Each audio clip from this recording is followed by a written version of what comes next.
அனைவருக்கும் என் அன்பின் வணக்கம். நான் உங்கள் நெல்லை அன்புடன் ஆனந்தி.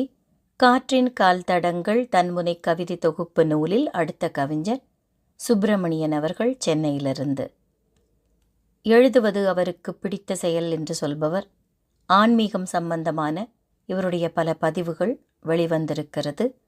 அழகு தமிழ் ஆன்மீக கதைகள் என்கிற புத்தகம் ஒன்று வெளியாகி உள்ளது. இவரின் புது கவிதைகள் பல்வேறு காலகட்டங்களில் பல புத்தகங்களில் வெளியாகியிருக்கிறது. இவருடைய கவிதையிலிருந்து ஒன்று உங்களுக்காக. நீயே ஒரு கவிதை, நீயின்றி நான் இல்லை, நிம்மதிக்கு உனை விட்டால் ஆளில்லை நித்திரையே. ஒரு மனுஷனுக்கு தூக்கம் எவ்வளவு அவசியம் என்பதை உணர்த்தும் கவிதையாக நான் இதை பார்க்கிறேன். உறங்குவது போலும் சாக்காடு என்பார்கள். உறங்கி விழிப்பது மீண்டும் ஒரு மறுபிறப்பு மாதிரி தான் சொல்றதுண்டு. அந்த உறக்கத்தை, நித்திரையை ஒரு கவிதையாக பார்க்கிறார்.